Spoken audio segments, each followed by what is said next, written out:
Little Princess, Chapter 10, Working Hard. Sara spent a terrible first night in the attic. Her bed felt hard. The room was pitch black, and the wind howled over the roof. But there was something worse. Sara heard scratching and squeaking in the walls. She knew what that meant. Becky had told her about the mice and rats living in the attic. Sara pulled the thin blanket over her head and tried to sleep. My papa is dead. She kept whispering to herself. My papa is dead. The next morning, when Sara went down to breakfast, she saw that someone was sitting in her seat next to Miss Minchin.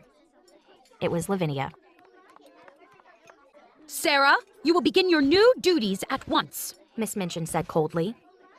Sit with the younger girls and make sure they behave. You should have been here earlier. Lottie has already spilled her tea. Sara's duties at breakfast were only the beginning. The headmistress knew that Sara was smart and could be sent on complicated errands. She could even pay bills. So soon Sara was sent out at all times of day and in any weather. Sara worked hard and didn't complain. For a while she thought this would make everyone like her. But the other servants were delighted at her downfall. The maids gave her the worst jobs to do.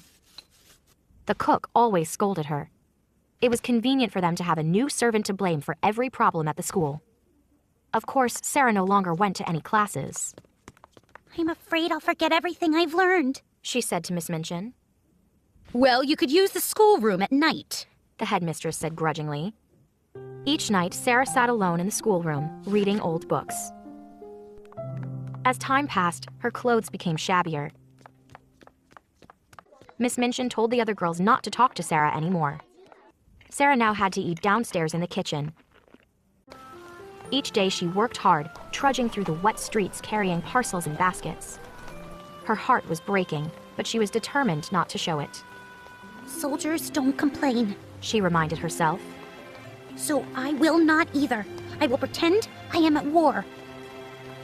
Becky was still kind to Sara. Every day she helped Sara to dress and undress. But Becky was so busy with her own chores, she didn't have much time to talk. One day, Ermengarde saw Sara coming down the hall. Sara was carrying a pile of clothes to be mended.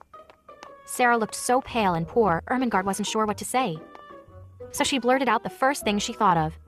Oh, how are you, Sara? Are you very unhappy? What do you think? Sara suddenly felt annoyed. She marched past Ermengarde without another word.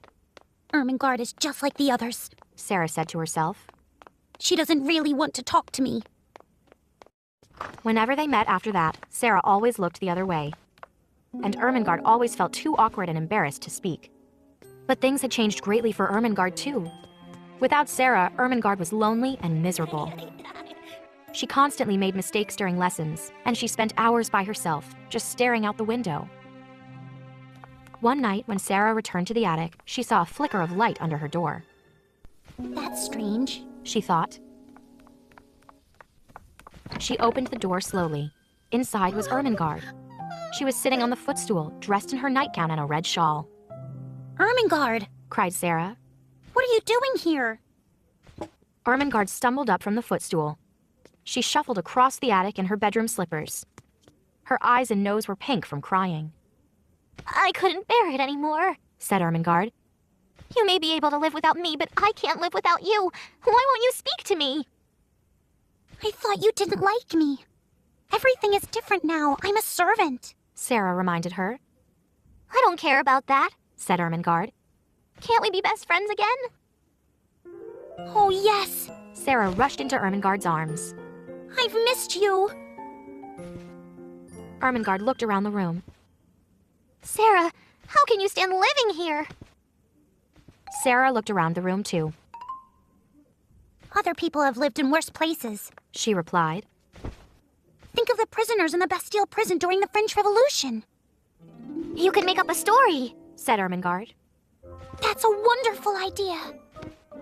Sara felt her imagination stirring for the first time since her father had died. I could pretend that Miss Minchin is the jailer, and Becky is the prisoner in the next cell. Sara's eyes were glowing, and she was already starting to look more like her old self. I will tell myself the stories, and it will be a great comfort to me. I'll creep up here every night to hear the stories too, Ermengarde promised.